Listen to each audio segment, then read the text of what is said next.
So thank you so much for the introduction, and thank you to all of you for spending times on this book, your precious times. I will try to speak very shortly, as I promised to Ulbe. So I prefer to listen at you and try to keep as much as I can from you. Probably for people who already read this book, you know that this is just an essay. Of course, on each line, you can have several books for not just for each chapter, but for each line. So yeah, I tried to write an essay. Partly, I wrote this essay for a very simple reason. So on the one hand, I tried to join together my too many different interests in my last decades, not even one. I mean, my decade on labor and my decade on food and agriculture, and even seeds and archaeobotanics. Actually, I started about 15 years ago working on this. And something which is called also the political, or the political philosophy of economics, which was one of my first interests when I was working on the history of economic thought some decades ago. And so the ambition was to join together, but the ambition was also to write a kind of political book, because I wanted to discuss with the French and sometimes not French political debates within the left parties. And the original idea was the question whether the difficulties of conciliating the green and the red, the red and the green, and the environment and social questions was just a strictly political difficulties, which is true. Maybe less true nowadays, we will see. Or there was also a way of thinking of the connection and the interplay between the environment and social inequalities. So not just a strictly political question, but also a theoretical difficulties in thinking of this since more or less 3 centuries. So that's why I tried to write down this book, and I finished up with part 1 of the 4 on policies and even broader reflections on how to think about these tensions. And the idea behind was that instead of trying to identify as historians suggestions starting from general philosophy or from current politics, the idea was just the other way around. In other words, starting from empirical observations. When I started, as usually, as in my previous books, I didn't know where I was going to. In other words, I was open to several options and try to finding out what I could identify.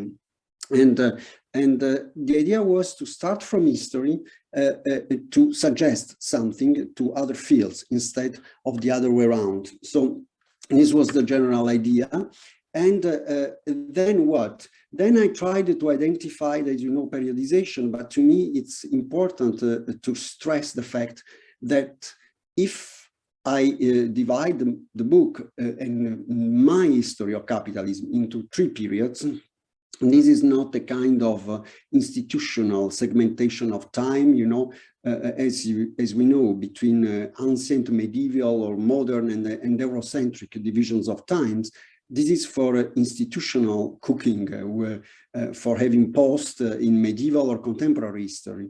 My idea was not to cut history in periods in time for this, but just to use periodization as an heuristic to ask questions. In other words, when I look at the variables I use, and I've just mentioned in a moment, I can defend my periodization, but if we change the angle, I'm ready to accept different periodizations. In other words, I always thought that the cutting of time depends on the question we ask. It's not something which is essential outside in the world, and we have this objective periodization of capitalism or whatever for any kind of question.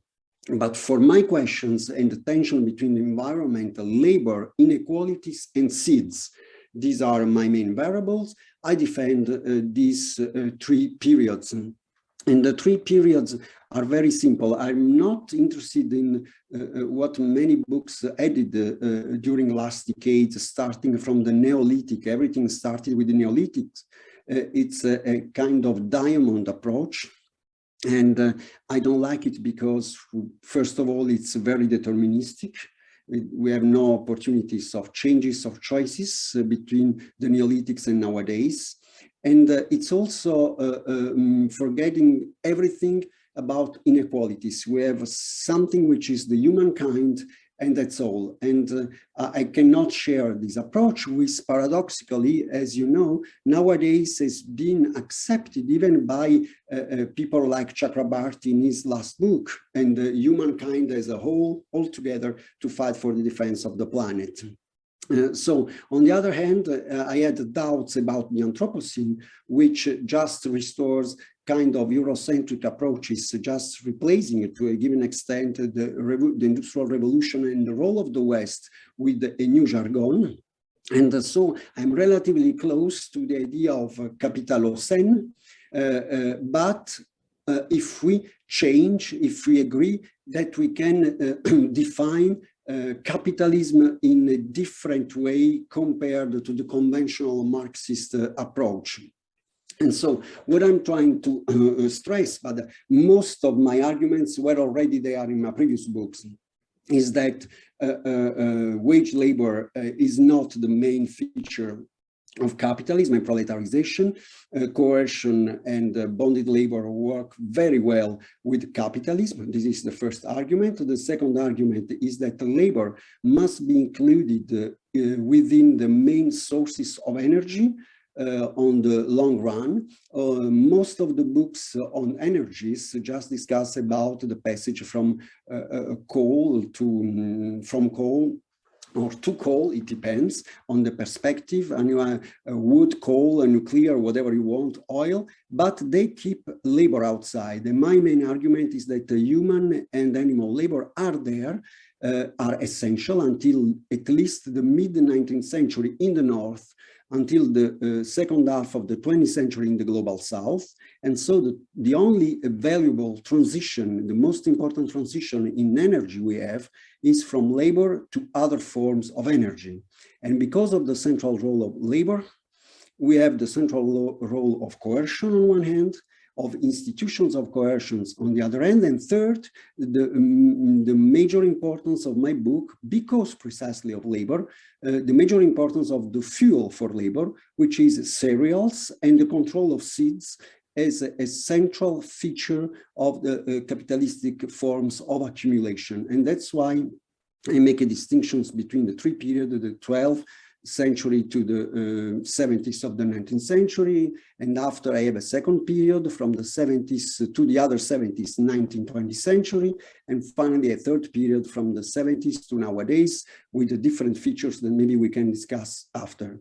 And then in the conclusion, what I'm trying to stress is that because of the different features, capitalisms in plural also take all around the world and in different times, we have some differences, some constants, and if we look at what is constant, which is bondage, some maximization on profit, and the using of seeds, we cannot find a way out only in the green fiscal policies or in the new forms of aids, but we need more radical policies. And I stress in particular the tensions related to the global speculation and on futures, and the role of a produce exchange, the role of patents on seeds and plants.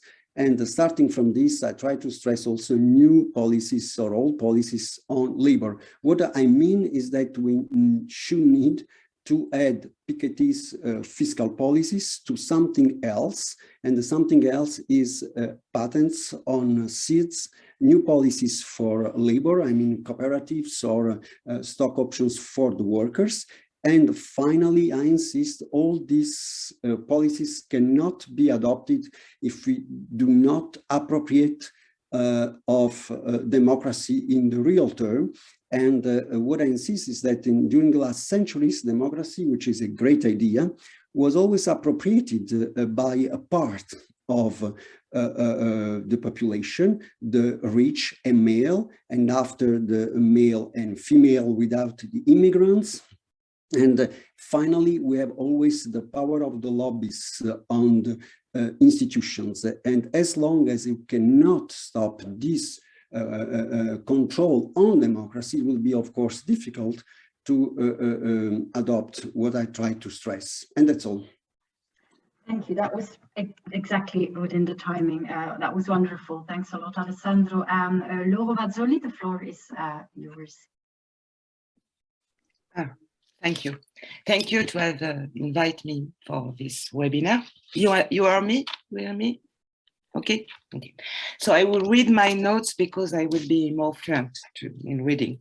So Capital Terre appears for me as a sort of culmination of Alessandro's many historical works and a major contribution to global history.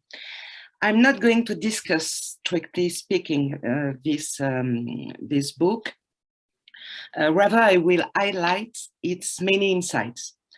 Indeed, I think this work is important.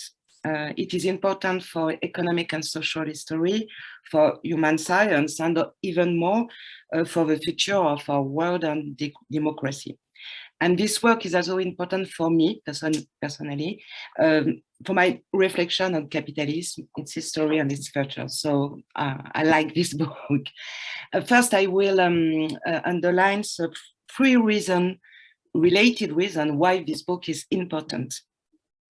First, because it integrates, and it's rare, all the dimensions relating to the environment, to the ecology, and so on, in an overall movement, well summarized by the term Earth, I think.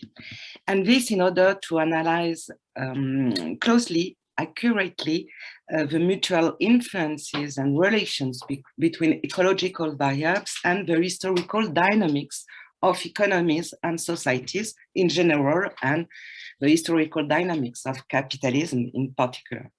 It's the first.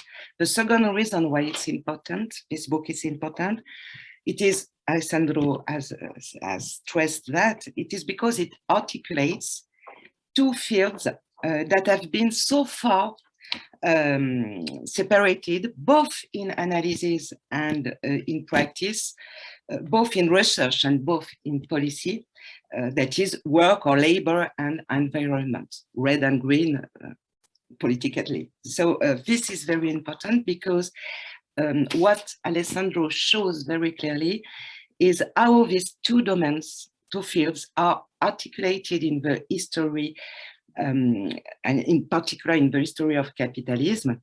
And these two fields turn out today to be at the heart of the problems, at the heart of the contradictions, the tensions of the present world. So it is also at the heart of the solutions.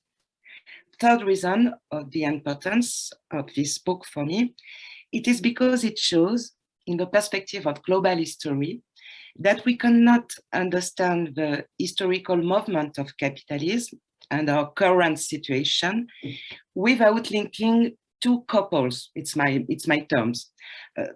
The couple we have just mentioned, work, labor, and environment, and the other one linked to the, I quote Alessandro, interweaving of the words, to use a title of one of this essay, namely the infernal couple north-south, west-east, I don't know how to say, with all the associated cross-breeding, mixing, positive and negative. So this is the three reasons for me of the importance of this book.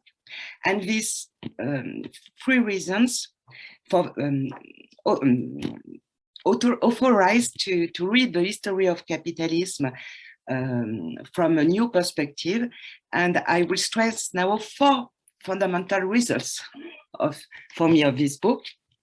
And in the end, I will ask a question, but just results. First one, the problem today is not overpopulation. I think it's important to say that, because overpopulation is a consequence or a symptom. The problem, as Alessandro shows, is to be found in the capitalist mode of production and distribution. And I would add in also an incomplete democracy, an incomplete meaning of freedom, rights, and responsibility. I think the heart of the problems is in the capitalist mode and in the incomplete democracy. Second result for me is that the tipping point towards the irreversibility of the human footprints on the earth is not the first industrial revolution.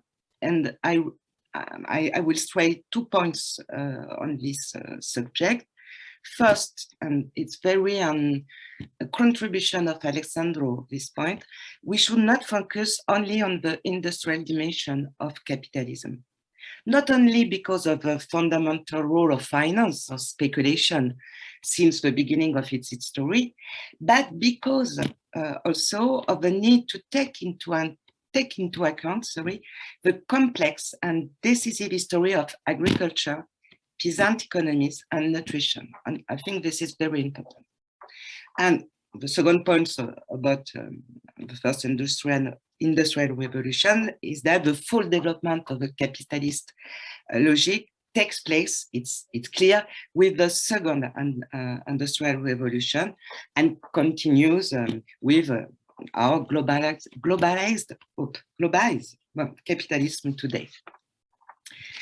The third result I want to stress is that interpreting history from the intersecting movements of labor and environment or ecology, caught up in the global intertwining of the worlds of civilizations, allows us not only to renew the periodization, it's an important result, but it allows us also to understand more precisely the current nexus of contradictions, which translates into a triple crisis, social, ecological, and political. This is a major thesis of this book, and I think that this book shows the fundamental link between I will say extractive and speculative logic of capitalism, social inequalities, and ecological problems. And on this basis, Alessandro defends that a moral capitalism cannot solve this nexus of contradictions that we face today. This can be discussed, perhaps it will be discussed, but I agree with the observation that the reformist ideals that broke the crisis of the early 20th century seem now insufficient.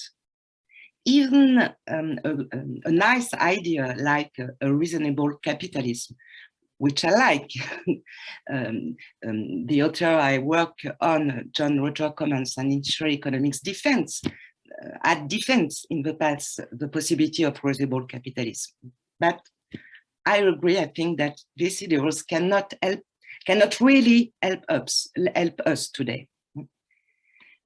Last result, I will underline what can be done. Alessandro offers practical suggestions. I won't discuss this suggestion because I'm not so, I can't. Well, I just want to underline something that is stressed. It's also the necessity of an epistemological break. I think this is important. And Alessandro points out what researchers also can do, researchers in social science, in history, in economics, and in philosophy.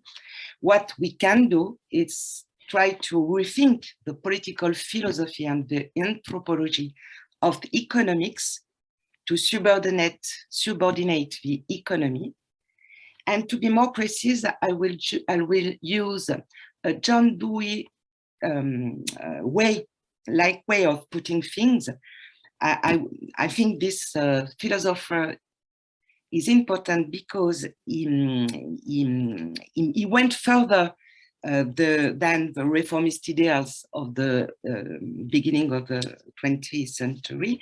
And if I use his terms, I will say that we must subordinate economic processes to values, that is social justice criteria, to needs, that is sustainability criteria, and to democracy, that is the broadening of rights and participation. To put it in another way, and I have almost finished, we need to transform this dismal science, to quote John Maynard Keynes, of economics in order to change the economic system. Both are difficult to transform, economic system, capitalist system, and economics, both are difficult to transform, but it is necessary to rethink both because it's a whole in order to overcome the nature-culture separation, the north-south inequalities, and the labor-ecology contradictions, in order to build not only a better society, but a livable planet and a creative democracy.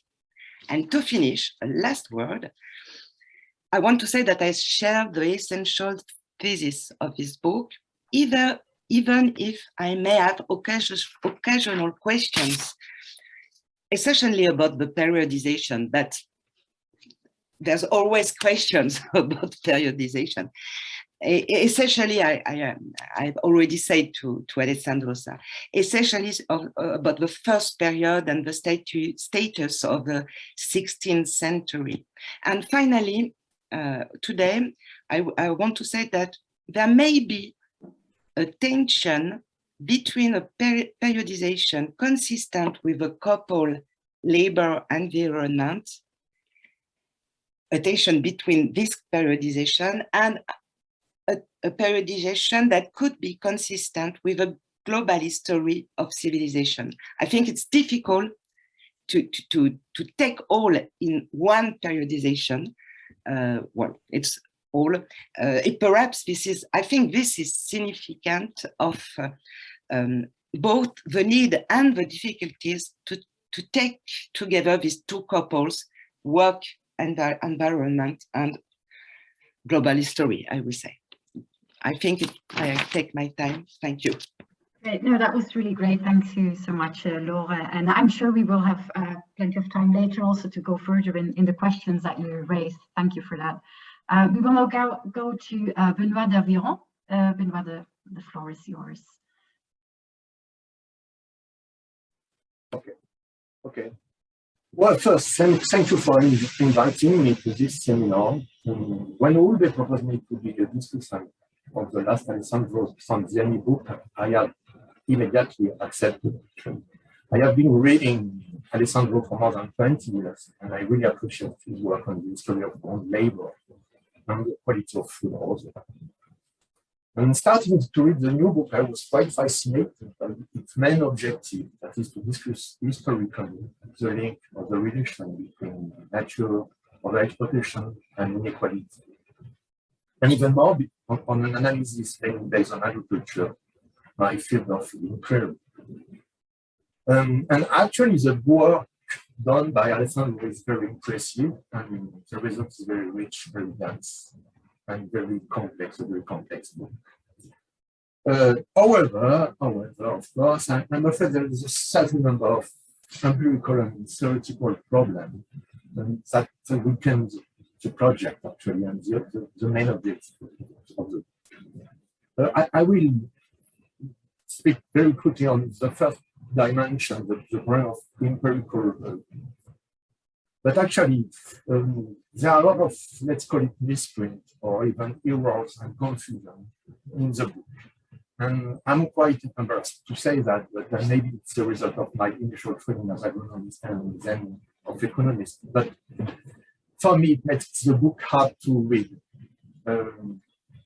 I have prepared a certain number of examples, but I don't think it's the right place to say that. But there is problem with the figure, page 48. There is the problem with when you write that insecticides, including DDT, use arsenic. Actually, DDT doesn't use arsenic. Well, there is a problem with your presentation of the institution related to the protection of plant varieties. And there is a problem when you write that highest yield are still found in North America. Actually, it's not true. Just take, for example, this wheat. The yield of wheat in USA and Canada is 33, in France and Germany is 70. So these are just a detail. I will stop here, but I can send you a more complete list of the misprint I found. But my feeling is the book has been written in English too quickly, maybe, and it weakened the book with this kind of problem. So but I just go on. And go on more serious issues and more theoretical maybe, but also empirical actually issues. First about the periodization. Need to have a little, well, I have questions about the periodization. I don't understand very well the periodization you use, and in particular the choice of 1870 to separate the first two regimes. Apparently it is the place of fossil energy in total energy use that is the main criteria you take into account to consider there is a break around 1870. And you minimize the role of fossil energy before 1870 and insist on the persistence of labor as a central factor of economic growth. And I agree with the idea that labor is still very, very, very important. But this idea that fossil energy is not important before 1870 is very contrary to the work or the result of the work on the use of energy in the United Kingdom, published by people like Paul Ward or Friedman Grossman. Ward show, for example, that the use of the share of coal, the total use of energy in England, exceeds 50% in the middle of the 18th century, and more than 90% in 1870.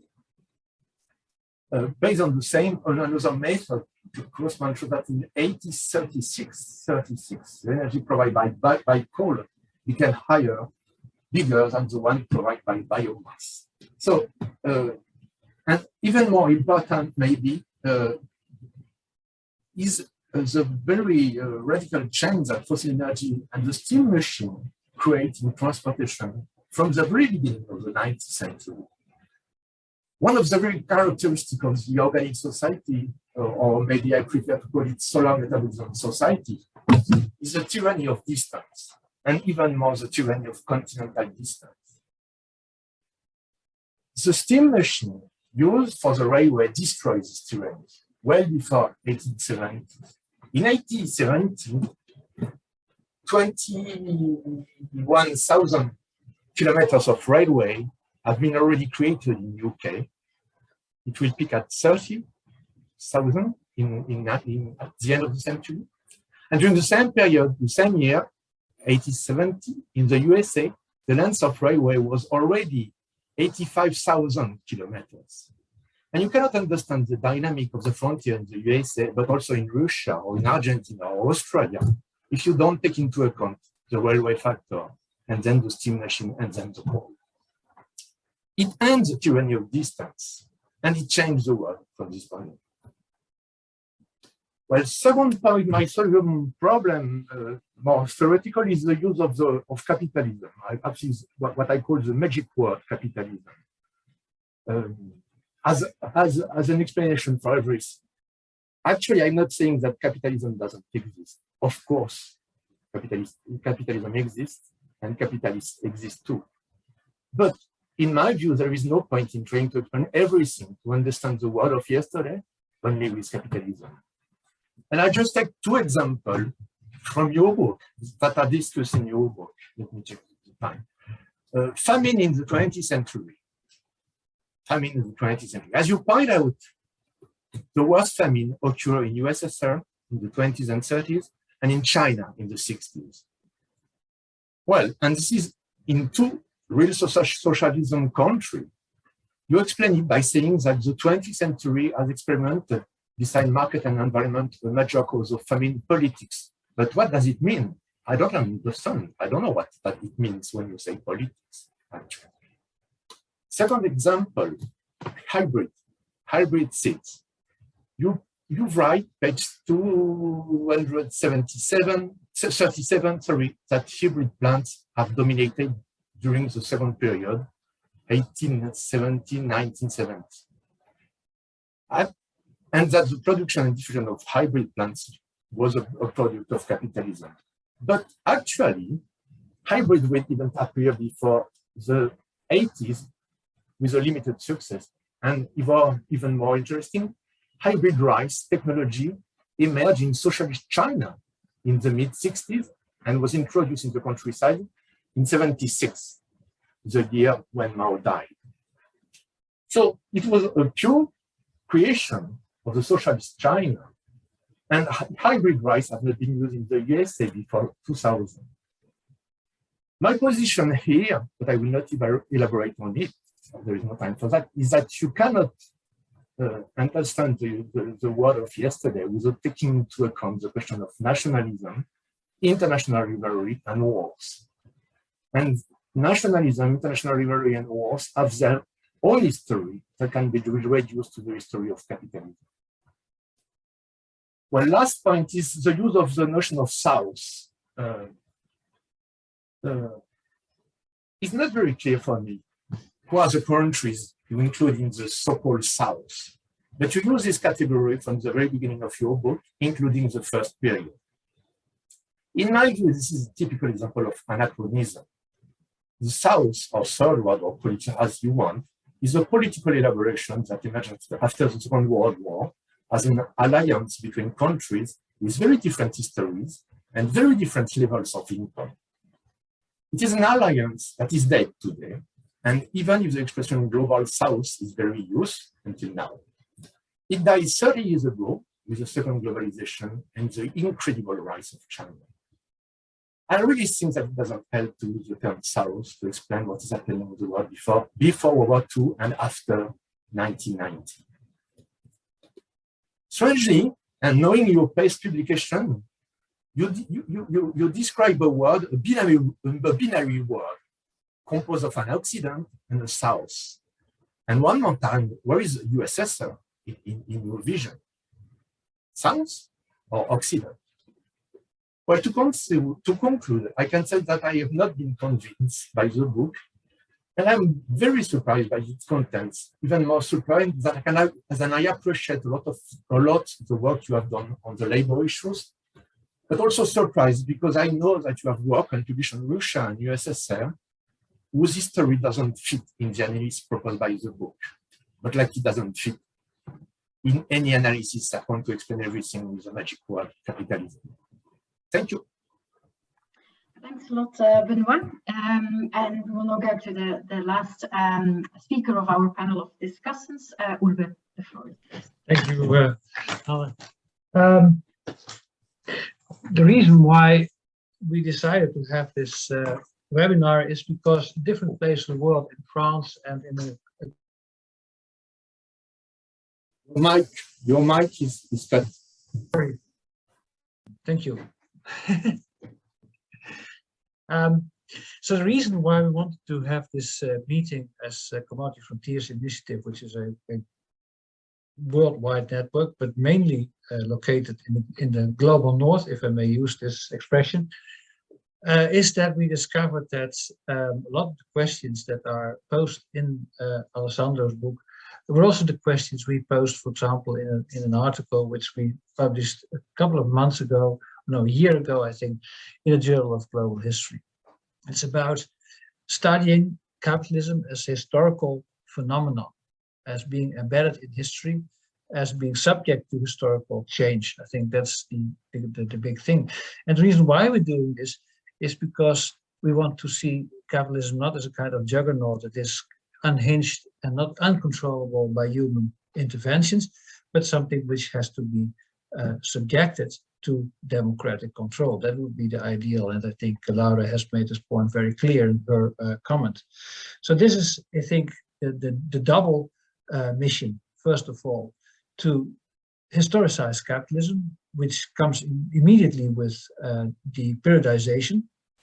Periodization is, of course, a big challenge. You can always discuss about certain periodizations, but it's important. And as Alessandro said, the lens you take, it determines how you make this periodization. So when you talk about measuring of the Industrial Revolution, you can indeed say, yeah, it's about 1850, the Industrial Revolution first phase has been more or less completed. But when you talk about, for example, the development towards an abundance of labor on a global scale, then the 1870s might be much more appreciated and much more appropriate, because then you're talking about the end of the second slavery, the mass migrations which take off at that time. So the lens, of course, is determining where you put the periodizations. I think Alessandro made a very important point about the Eurocentrism of the periodizations. And in that respect, I tend to agree with him that it is a good thing to start in the 12th, 13th century with the first agricultural revolution, which started in China, in India, and in Egypt, and even in Europe, although perhaps a little bit later. So how to find a point where you can talk about global history without applying Eurocentric markers. I think that's one of the big challenges for us as global historians. The third point is about the role of agriculture. I think within economics and in our modern thinking, we stress a lot we put a lot of stress on the Industrial Revolution. We put a lot of stress on the transition from an industrial economy towards a service economy, and tend to forget how important the agricultural sector is for our survival. And with that, how important the natural resources and our ecology are for our survival. This is something which I think we have tend to forget over the past, let's say, 1.5 century. Again, the year 1870 as a kind of a marker, I must say I have had some doubts myself, but I think when you talk about the relationship between labor and ecology, the year 1870 or the period about the years around 1870 are quite important. That's the moment again when we see a massive migrations. We see for the first time in history labor scarcity, transition towards labor abundance. At the same time, well, Alessandro says, but this is the time when mankind relentlessly starts to exploit nature. I would add to that of course, if that's just an economic fact, if labor becomes abundant, land might become scarce. I mean, it's just a matter of factor endowments, and that is something what we see, a intensifying of enclosures of land grabbing in colonial territories from the 1870s onwards. So this is also a moment of privatization, massive privatization of cadastral registrations in European colonies. And before these registrations even could take place, it could take hold, and privatization could take place, we already see massive land grabbing on behalf of the plantation economies backed by the colonial states. So I think this is what we see from then on. And we also see at this stage is the attack on the commons, on communalist land holdings, which was particularly strong. I can tell it from my own field, from the history of Indonesia, colonial Indonesia, that around 1870s, a lot of criticism on communal land holdings as an impediment to, well, the spread of capitalism to economic progress. And that adds nicely up to the end of Alessandro's book, which is about the cooperatives and, well, let's say, if I may say so, the return of the commons, that democratization of the economy, the democratization also of agriculture, which is one of the a tremendous challenge at this stage. Now, what we see when capitalism spread in the countryside, and I tend to use the term global south for lack of better alternatives, is that farmers start to join up. They start to build cooperatives, to form a kind of countervailing force to advancing capitalism. That happens in Europe, but it also happens, for example, in the hinterland of Bombay in India around 1870. And so we see the cooperative movement among farmers gaining strength throughout the later 19th century, the early 20th century, until, let's say, the 1960s, 1970s. A very interesting thing is that there's an encyclical of Pope John the 23rd, is it, of 1963, which points out the importance of the cooperative movement for equity in the countryside, the global countryside. Very interesting, important point. But then we see from the late 1960s, 1970s onward, we see a demise of the cooperatives in the global south, whereas the cooperatives, the farmers' cooperatives, and that's particularly true in the field where I'm working in, namely in sugar, the farmers' cooperatives in the global north going from strength to strength. So you have a couple of huge sugar companies, corporations in the world who are actually cooperatives. Terios in France is an example. The largest sugar firm in Germany, Südzucker, is not strictly a cooperative, is fully owned by farmers. So we have here the whole question of property, of democratization, and of global north and global south, of protectionism. All these things come together in entangles situations. So democratization can happen in the north, but if there's no democratic relationship between, let's say, the richer and poorer parts of the world, then we haven't made any progress. Now, my final point is what to do, and can we return to the commons? Can we return to the cooperatives? Can we return to the point where things might have gone wrong at the end of what the French call the Trente Glorieuses, the early 1970s, when there was still an optimism, and that people as Celso Furtado and Raúl Prebisch came up with their development economics, were actively involved, for example, Raúl Prebisch in UNCTAD. Is this something which we can revisit, that we come back to, or that we have to find new strategies for a more democratic and future in which indeed capitalism and economic growth becomes subject of democratic decisions instead of a kind of unhinged capitalism and unhinged lobbying of corporate interest with governments, which we have seen over the past decades. Thank you very much.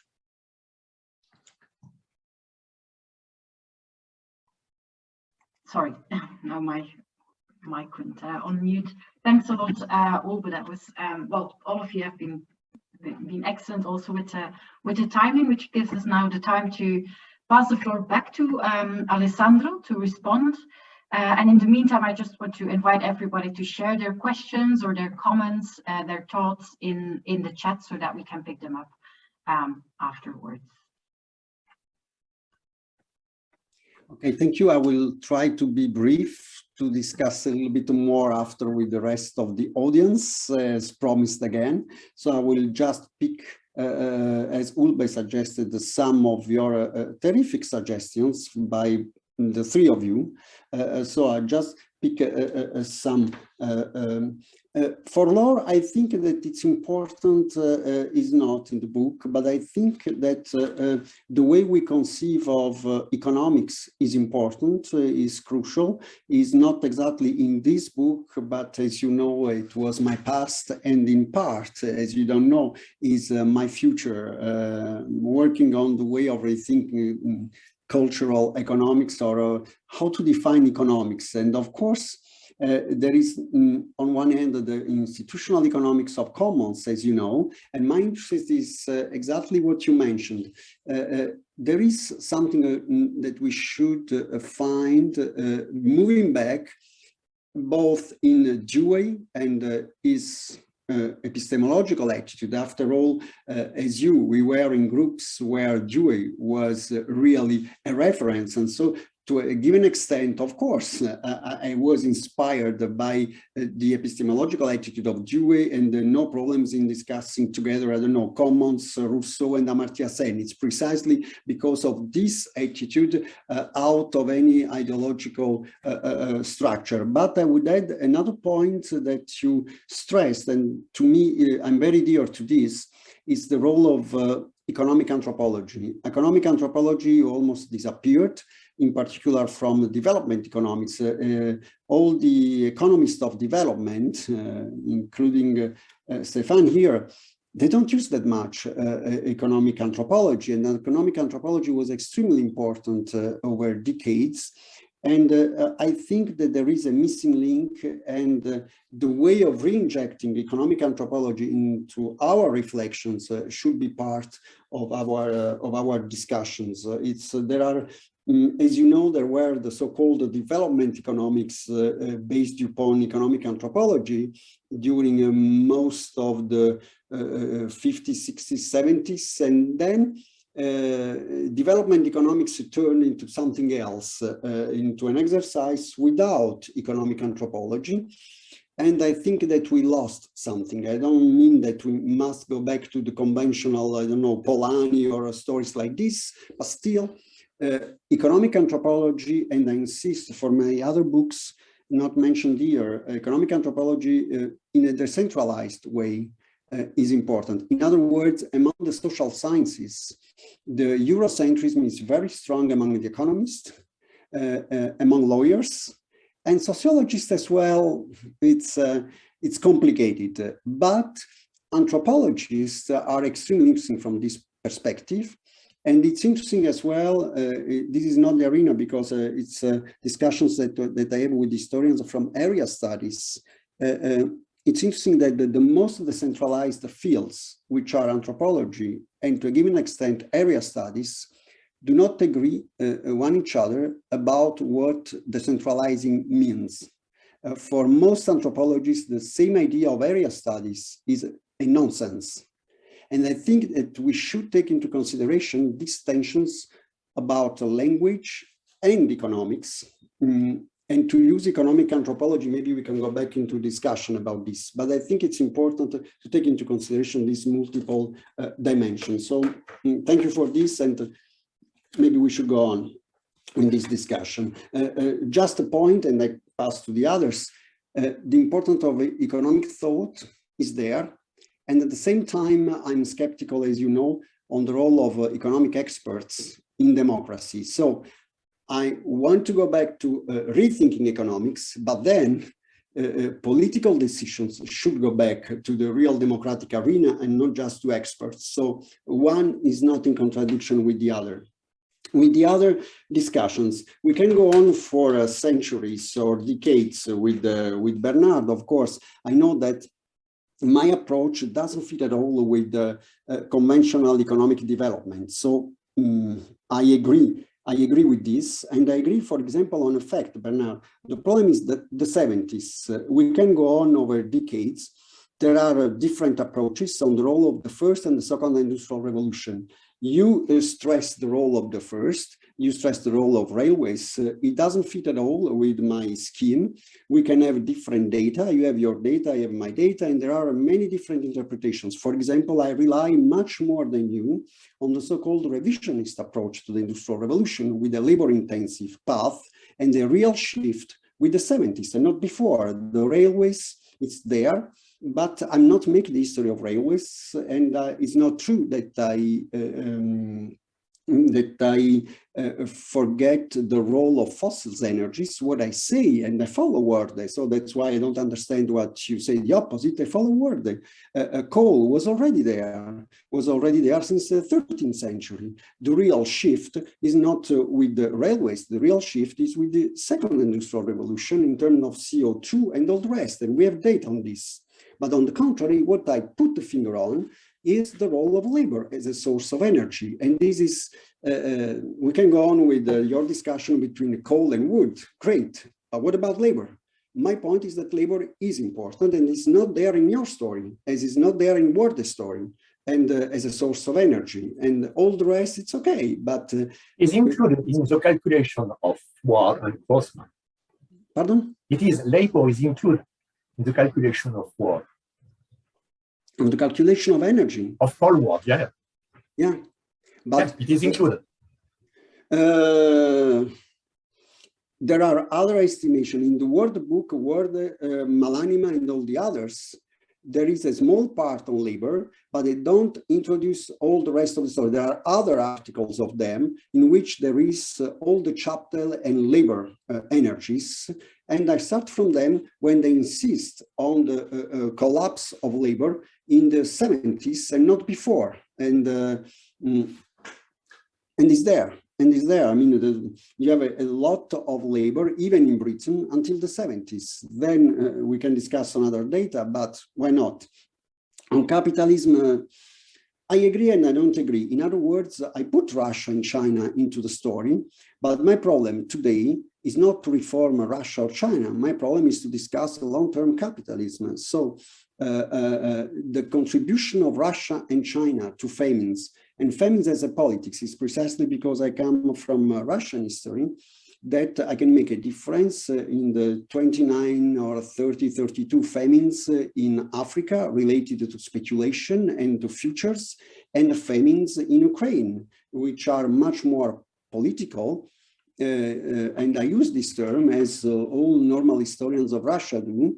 It was not an harvest failure related to climatic condition. It was a political attitude adopted by Stalin to force collectivization. So it's another story. You have no futures and no stock exchanges in this crisis. It's a completely different story.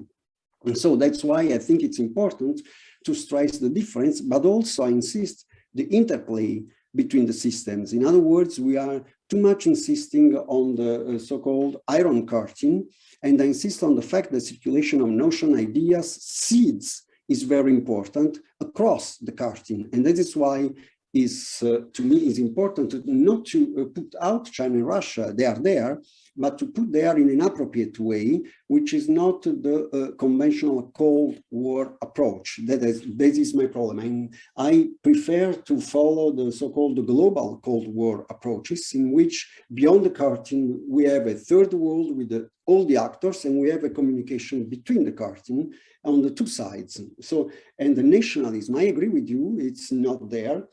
I cannot put too many variables. I fully agree with you. Nationalism plays a role, And if we want to go on with this discussion, I think it's important that we do not make in opposition nationalism and empire. In other words, there are people who stress the role of nationalism in the 19th, 20th century, and people who stress the role of empire. And in my previous books, I insisted on this point that the two are not one against the other, but nationalism and empire are strictly related, and we cannot separate the two. There is not one without the other. And to me, this is important, even nowadays, after the so-called formal empire are out, and nationalism is there. It's precisely because as before, you can have a crisis of the empire, but you have also nationalism as a reaction to globalization and new forms of empire. So the two are related, and this is a real valuable point that you make, and I take it. I think it's important to relate the two over the long run, and even in my perspective, and they're not there, not in this book. I take this. For the South, I also agree on a point. I'm not so sure I'm so anachronistic, because except in the summary, I mean, I don't use the word global South for the previous period. On the contrary, I insist on the global in labor-intensive growth for the first period. There is not a South, and the second period there are colonies. And my same idea is that the invention of the South is something which is a post-colonial story, is not there, the South. So I agree with you. So I don't know if it's a problem of presentation, but on this as well, I agree with you. And Yulbe, you are very difficult as usually. So how we get out from Eurocentrism? This is a 1 million point question. I tried. But of course, there is several problems. The first is the categories we use and the perspective we adopt. In other words, if we use capitalism, are we still Eurocentric? This is a good question. It depends on the definition of capitalism. And on the definition of labor, precisely. I'm fully into this. I insist on one point that maybe, even if I come from the École des Hautes Études, I'm not a real deconstructivist guy. In other words, deconstructivism is good, but historical morphologies are better. I take from Ginsburg, not the singer, the historian. In other words, it's good to deconstruct, but after we need to reconstruct and taking risk. And the reconstruct is difficult. If we want, I insist on the point, this was in the, it's too methodological, but it was in Les Entrelacements du Monde, the previous book. In other words, I believe in the way of getting out from Eurocentrism, not just by reversing the terms and categories of Eurocentrism. It doesn't work at all. We are still in Eurocentrism. But I insist on 2 points. The knowledge of some areas and languages, because I come from Russian studies, and decentralized social sciences. In other words, I would like to have 3 legs.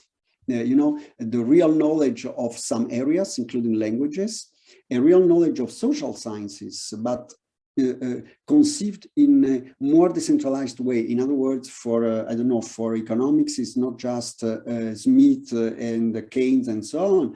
There are different approaches in different areas of the world. Only if we believe that there is not the pure Indian or pure Chinese economic thought, and don't believe in this, but there are different appropriations of economic ways of thinking. So what I need is languages, social sciences, and the decentralized social sciences on one hand, and area studies which are not closed areas, you know, the pure India, the pure China, the pure Europe. The ideal is to match the 2 together if you want to open up, and not just reverse and looking for, you know, the non-European. This doesn't work. Alessandro, I will have to ask if you maybe finalize your thoughts or your response, if you still want to. I stop. Yeah, okay. Well, but I'm sure we will take several of these topics back up in the questions. So thank you so much for your concise response to all the questions and the comments that have been raised in the discussion. Well, now the floor is open. So I see that we have already a first question by Erik van Houten. I think, Erik, you would like to formulate your question. So feel free to share your... Yes, thank you. Do you hear me? Yes, yeah, we hear you very well.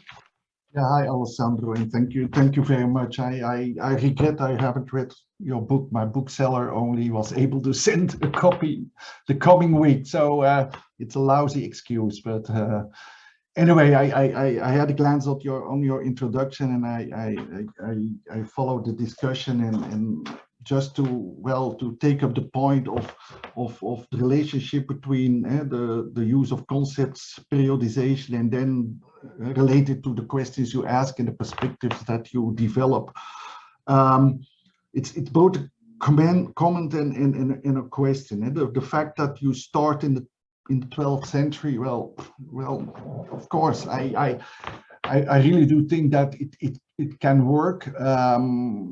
I favor myself, a view when I want to understand the rise of the modern world, between brackets, millennium long view and not 500 century long view. But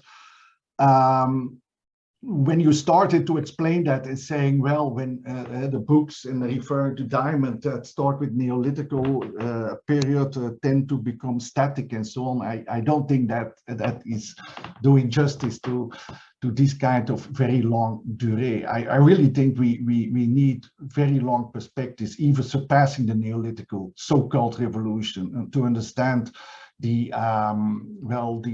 way humans made their living within very different ecological circumstances. Now, when you start in the 12th century, I understand that you actually follow a logic that has a long history, and it has become very fashionable to criticize world systems analysis. But actually, well, what do we want to understand? That's the logic of historical capitalism, right? That's the way within that system, the relationship between humans and environment fundamentally changed and has an impact both on labor and on environment, as you argue. So that it's a question in a way that when you start in the 12th century, you can make the claim it is still a global history. It's a history with a global perspective. But a global history, why do we want to always claim that the history should be global? It's a history of a specific historical system that becomes global, but actually becomes really worldwide and global in the 19th century, but has its roots and so on and so forth. So maybe the discussion has become redundant, and we should avoid it. It has become kind of a subdiscipline in global historians. Second, it's also an open question, since I haven't read your book. It's about the connection you make between labor and environment. You make the argument that actually you use the phrase restoring the centrality of labor. So restoring labor and the position of labor and re-evaluate it in a way that inequalities that in certainly modern capitalism, that the value of labor has been reduced, or let it summarize like that.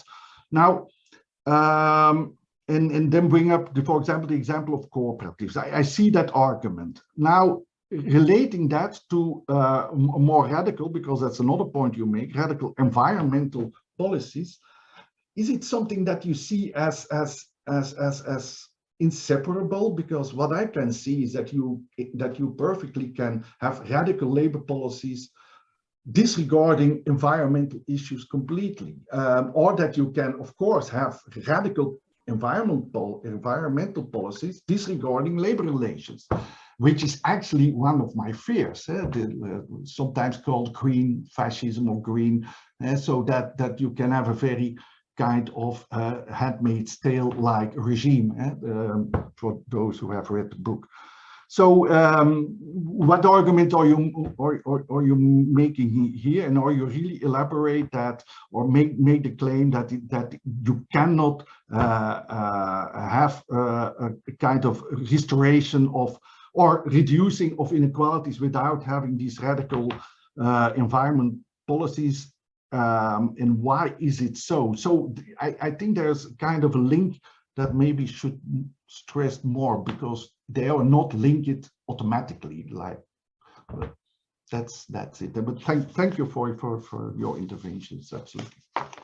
Thank you, Erik, for your elaborate double questions. I'll pass first the floor to Alessandro, and maybe the other discussants also would like to comment. In the meantime, again, if people have questions or comments, please share them in the chat.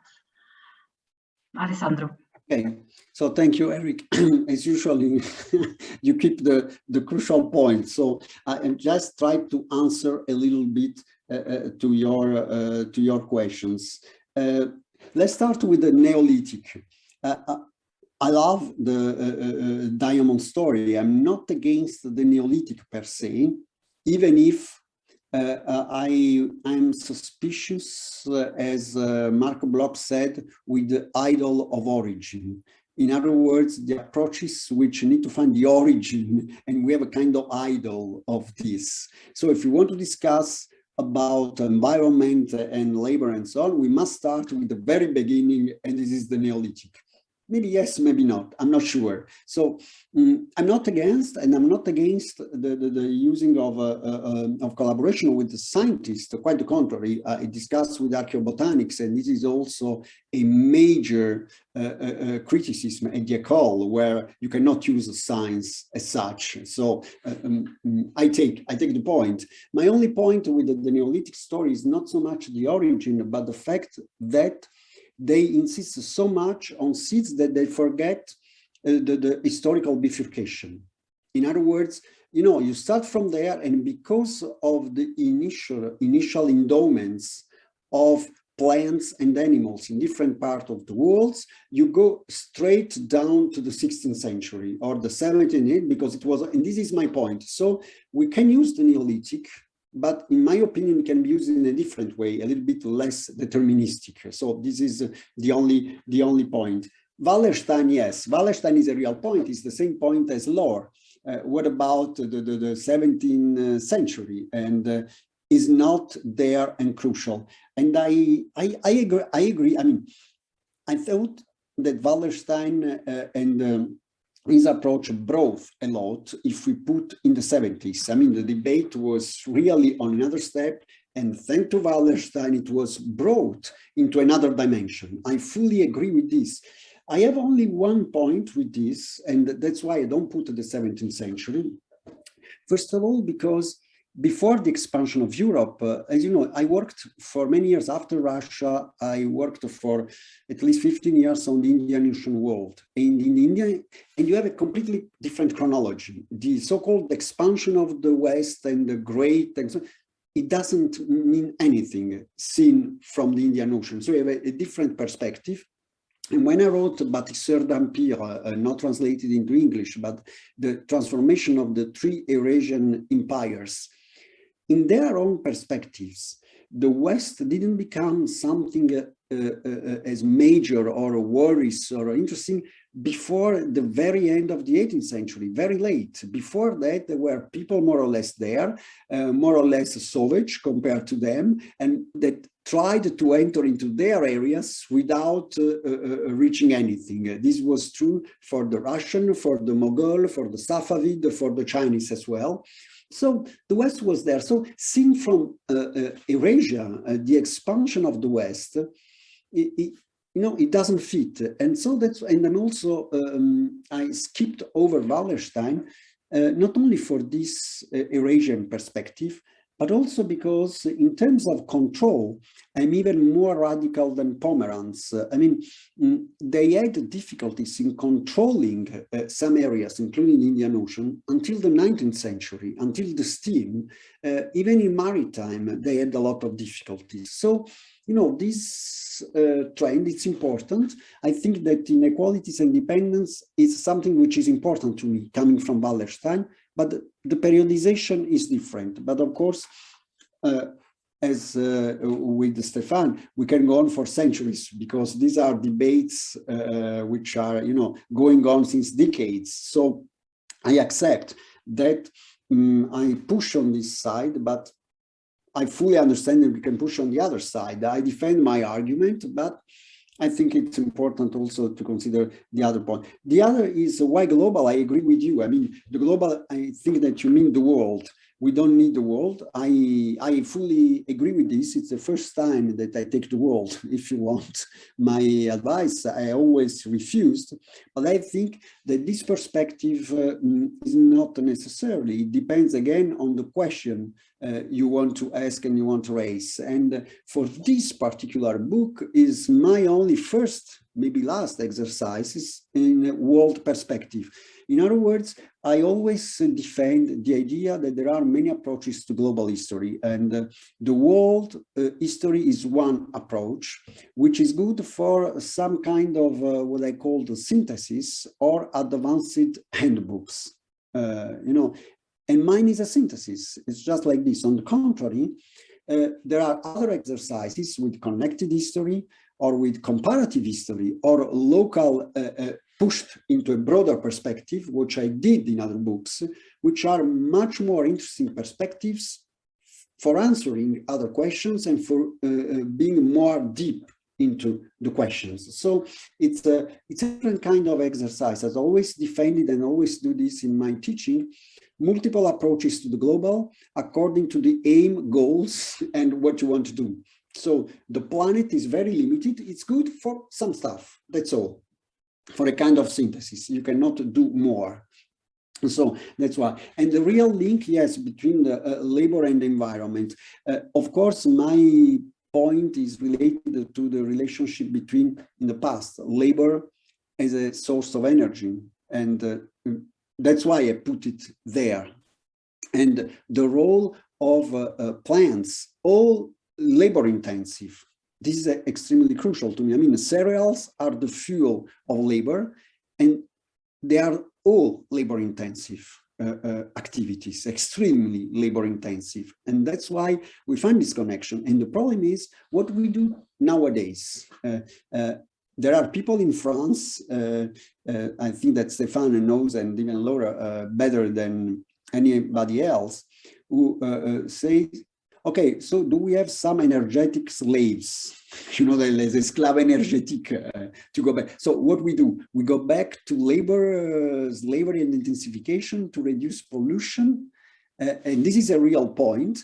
And this is the point against which we should go, except if we want to say that the nuclear power is the only solution. But so, can we have a world, until now we never had a world in which labor was crucial, but without coercion. So when labor was extremely highly used, there was a lot of coercion during centuries. And then we have the emancipation of labor with machines in the north. The real emancipation is the welfare and the second industrial revolution. This is where you have the welfare and the protection for people in the north with capital, not with labor. It's exactly against the labor market theory, you know. Less labor demanded and increasing wages and increasing conditions. It was political equilibrium, power on the market, that's for sure. But now, can we have, again, more labor without being coerced? And this is a political question. It's not an economic question to relate the two. Thank you, Alessandro. Yeah, those questions really raise a couple of really interesting topics. I first wanted to see if there's other people from the audience that wanted to raise a question, or you can also just raise your hand or intervene as we are, I can see everybody on my screen, which makes it all a bit more practical. Yes, I see someone appearing, but maybe not for the question.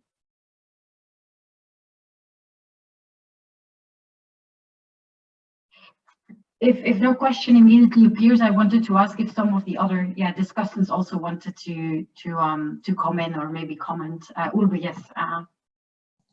Thank you. I'm not sure whether Alessandro entirely answered Eric's answer about the possible disconnect between green and labor, or between green and social justice, or whatever. I think we are talking these days about environmental justice. The fact, of course, what Alessandro brings up in his book, that we need a thorough democratization, and we need to talk about capital Terre as something of us all. I mean, that's how I interpreted his book.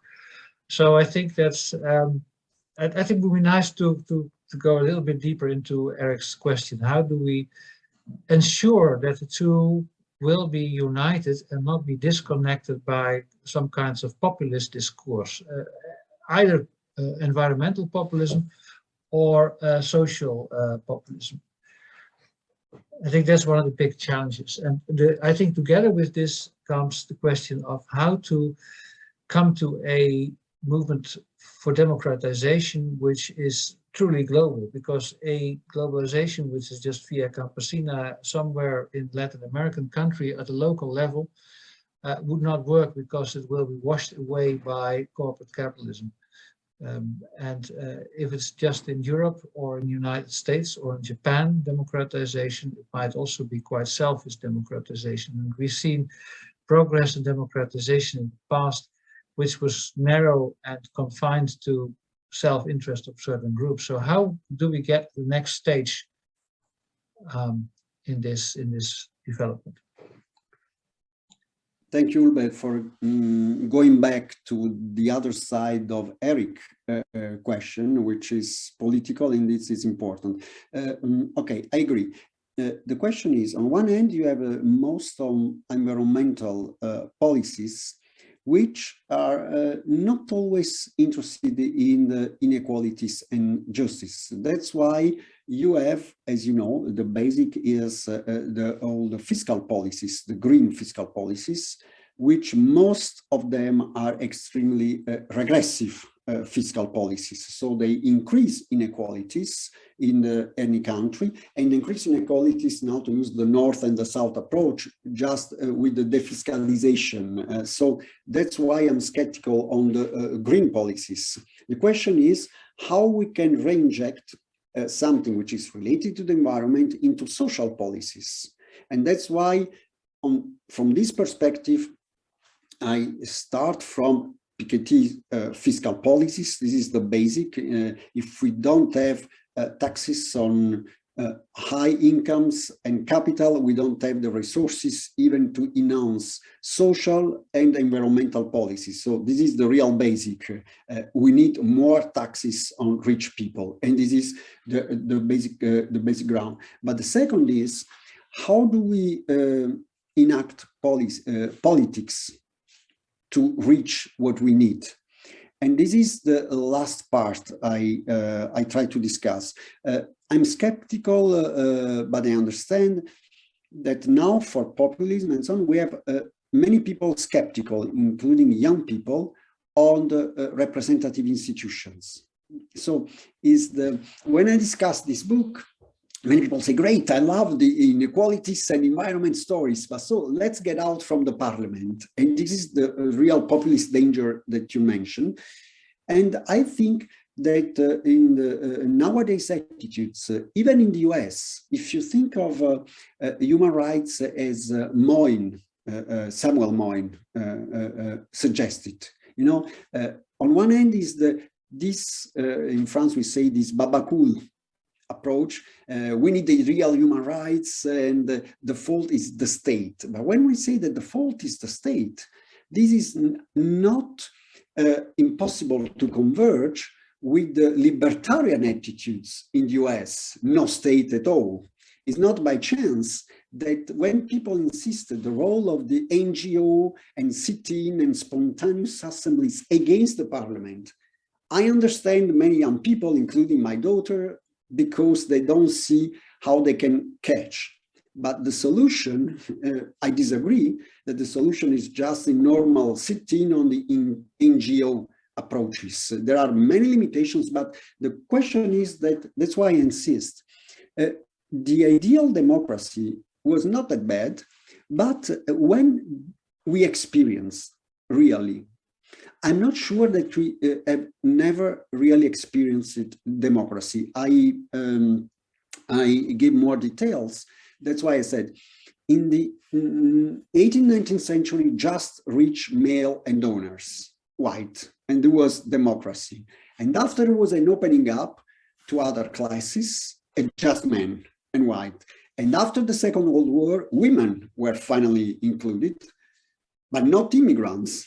And even nowadays, I mean, people cannot vote except if they change their nationality. So democracy was always limited, and this is, to me, a major problem. And the other answer is not just to make an opposition between the local, European, and global institutions. In other words, if I sustain democracy, on the other hand, I don't believe that we should enter into this opposition, which is so trendy nowadays, between people who defend national parliament against Europe and against world institutions, and other utopians who enter with the global institutions everywhere. I don't see why, in a real reform democracy, these different levels cannot act together. In other words, if we can vote, and there are many people who suggest this, the interdiction of any private support to political parties, No, in France, we have Julie Cagé. In the States, we have many books stressing the interdiction of lobbies to rediscover democracy. And you can have, as we had in some countries in Europe, if you remember before, everybody in his fiscal declaration could give some money to a church or to something. You can give some money to a party, not so much, but this is enough. I mean, and you can forbid all the rest. But this must be done at the national level and also in Europe, because in Europe as well, at the moment, we have not yet a real democracy. So again, with or Europe, it depends on which institutions are in Europe. And at the moment, we have not a real representativity in France, in national councils, and in Europe as well. And finally, instead of saying we don't want the world institutions, I don't know, the discussion, as you know, goes into the veto right and in the international institutions and who is important there. But all this can be put on the table. And instead of saying I'm one against the other, I think that if reformed, these different levels is not just the global against the national, but the two can exist and can defend democracy, but under the condition that each vote counts. Otherwise, but at the moment, we never experience this. So I don't know if I'm too close to Mazzinian stories of the 19th century, you know, but there are a lot of political philosophy in even nowadays in the States about effective democracy, and we never experience it. And this is extremely important. There were always people excluded from the right of vote, and from those who vote, there are always after lobbyists who said, listen, I give you money, so you do what you want. But this can be reformed and must be discussed. Otherwise, you have populism and so on and so forth. So I don't know if it's everything for the tension between environmental and social, but the political conditions for this must be put on the table. That's my... Thank you, Alessandro. Then I also wanted to intervene. So yeah, question. You're still on mute. I just wanted to react to Alessandro's question about labor without coercion, no?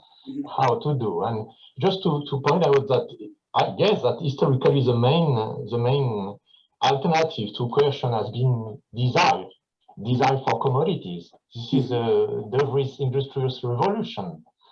And it worked quite well till now. But of course, with a strong contradiction with environmental issues, this is where there is a tension. But the third one, if we follow Chris Steele in his book about working capitalism, is loyalty. Loyalty. But the problem today is loyalty to what? Exactly. And this is maybe the main issue we are confronted to today, you know, loyalty to what? To the nation? To the communism, like in Russia in the 40s or 50s? Loyalty to family? But where is the family today? Well, just as alternative to coercion. Thank you, Stefan. No, I think this is a real good point. You know why? Because first of all, I love Hirschman for different reasons, because I studied the development economists and their histories. Okay, this is another story. But also because the heuristic, as you know, I tried to modify the heuristic of Hirschman, first by saying it was a book in English of 3-4 years ago, and I called it Exit Voice and the Law. In other words, the loyalty story, even in philosophy, is the weak point of Hirschman, because loyal in an empty sky. So in this particular perspective, I adopted, this is for law, a commons approach. In other words, there are exit voice, and the two depends on the entitlement you have. So you can have legal entitlement in commons approach, and you can have also a model, as you know, as in commons with the multiple actors for the exchange, you know, commons theory. But you can also open up, and instead of saying loyalty, my question is, can we add a kind of sense notion, you know, the entitlements, but with more gains and more commons in it. Okay, I'm going to explain because I never published this. In other words, the exit and voice must be completed by something, because we must explain when people have exit, when people have voice, and how the two interact. Loyalty is not the solution. Which kind of voices of acting do we have? And I think that there are political, social rights, and the two are not always together. And this is also an interesting story to me. In other words, in most of our ideologies, at least in the West, we have people stressing the law or institution or political rights, and people stressing social rights. And most people who tried to bring the two together met many difficulties. And this is in itself an interesting question. Why do we meet so many difficulties in bringing together inequalities and democracy? Why? It's a question in itself. And so, as a former economist, my answer, of course, was that instead of having loyalty, we should try to have the broader definition of entitlement as by Sen, defining exit and voice capabilities as you want, but only if we add two more inputs, and one is monetary stuff, which are a little bit absent in Sen, and so a Keynesian approach. And the second is more commons, commons, not the commons, okay, I translate for all the others, not the commons land, but the John Commons approach, legal entitlement into Sen's story. Because entitlements are there, but the possibility of exerting it in the exchange and defending my real rights, this depends on Commons story, not just on empty entitlement. And of course, we live in monetary societies, and this is difficult. We have not a theory. I have not a theory on this. I just started writing on this, how to complete Hirschman with these three other authors. So it's just a suggestion at the moment. Thank you for the question, but I think we should reflect together how to, you know, complete Hirschman. If not loyalty, we have what? And I think that, you know, a Commons, Sen's and Keynes together can at least suggest some avenues, not necessarily an answer, but to think about. Thank you, Alessandro. Maybe checking if other people still have questions. If not, I have a question. Maybe it's a very broad one, but I'll try to formulate it and maybe to the entire panel, more about interdisciplinarity. And I was particularly triggered by Alessandro's comment about environmental anthropology, how that informed also your take on debates that are often taken solely within the area of economics or historical economics. And yeah, if you could say a little bit more about how about this issue of interdisciplinarity. It's not even a buzzword anymore. Like, it's been around for a long time. Every single project proposal or publication, whatever, has to be interdisciplinary. But at the same time, there's clear limits to it. And at the same time, we all seem to struggle to really get out of the reproduction of this disciplinary boundaries that, I mean, the very institutions we work in reproduce, and they kind of need to their own raison d'etre. So how, yeah, I think what brings everybody together here is like this idea that if we want to tackle these debates, we need to like bring together those interdisciplinary questions, takes, that build those kind of conversations. But how do we do that, and what does it eventually change? So it's maybe a very broad question, but maybe starting from this particular book, like how you see this, or what do you see like the biggest challenges there? No, it's a very complicated question. Okay, let's start with this. I don't believe, again, I don't know why I'm at the École des Hautes Études, because I criticize all the time our history, but it's okay. So the flat interdisciplinarity, I don't like. I mean, just putting in a bouillabaisse everything in a soap without reflecting, I don't like. So again, I don't. Okay, it's very difficult, because I always thought that on one hand, I insist, it depends on the question you want to ask.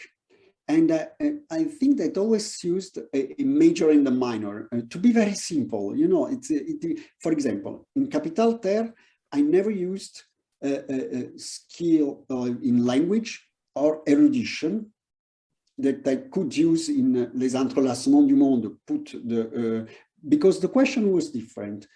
I could have developed, for example, the relationship between, say, labor and environment by using the way anthropologists or even area studies suggest to name these categories.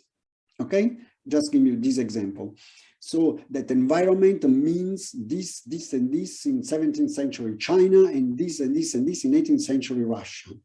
This can be done, I mean, a global intellectual history of labor and environment, which is a kind of pluridisciplinarity, because you use historical skills, anthropology, to discuss of these themes.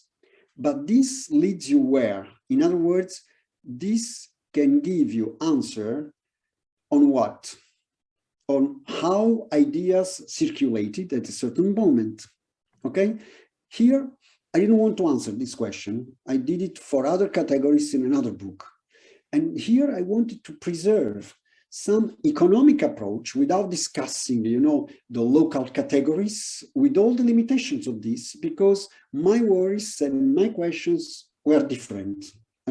So in other words, I don't believe in one single approach to interdisciplinarity, and I don't believe, you know, in just the bad anthropologists, the stupid historians, and the terrible economists. To me, it doesn't make any sense, this kind of words. But I think that the interplay can be made by preserving, for example, for each question you have a major. You enter with some questions. I don't know, the forms of accumulation of capitalism is not necessarily a question for philologists, because even the name was not there.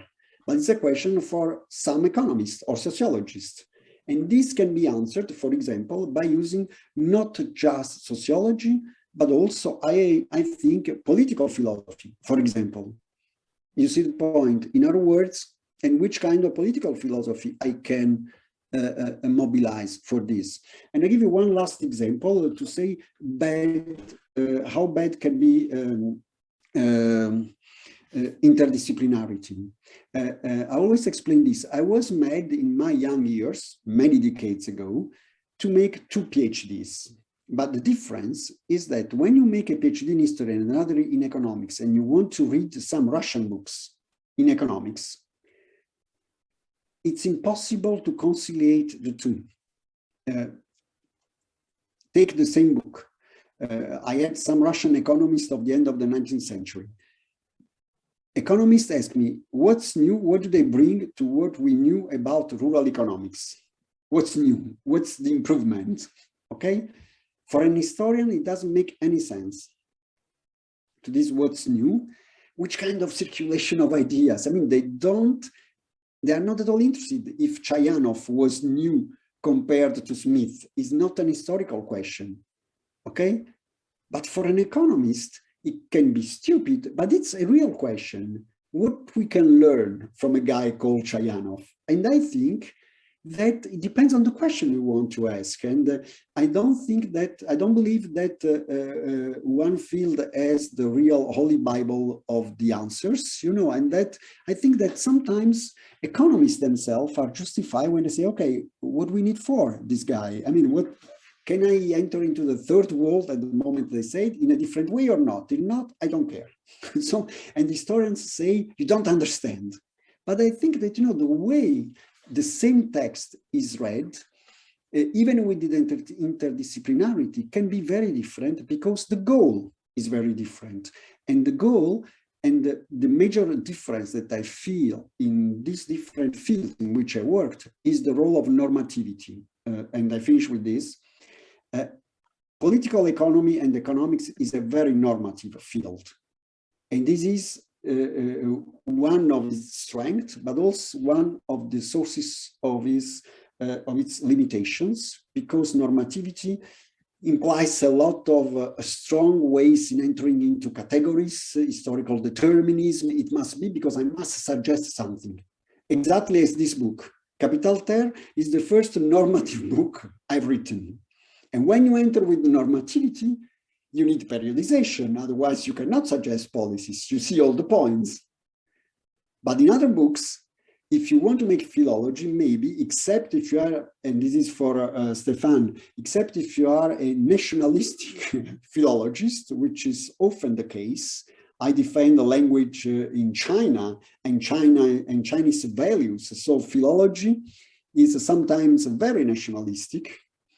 In this case, you have another form of nationalism and normativity, but this has nothing to do with the economic normativity. So in other words, I defend the idea that if we want to discuss of interdisciplinarity, we should first discuss not just of Eurocentrism, which is absolutely to be discussed, but multiple centrism. We should discuss of Eurocentrism, Sinocentrism, Indocentrism. There are many centrisms in the world. And this is again the return of nationalism. But we're also to discuss of the role of normativity in different fields, because this is crucial. Since the 17th century, we have this, to speak as Mary Povey, the invention of social fact. We have this tension between description and normativity in different fields. And we still struggle with this. Many historians pretend to be, and sometimes they are, purely descriptive. And my question always is, so what? Because for a real historian, you have to discuss how, but never to discuss why. This is forbidden by God, because why comes from social sciences, and an historian is not interested in causality. But this is again a normative approach. So if we don't discuss about the how and the why and the normativity in our fields, I don't think that we can solve this problem of interdisciplinarity. So sorry for being long, but I think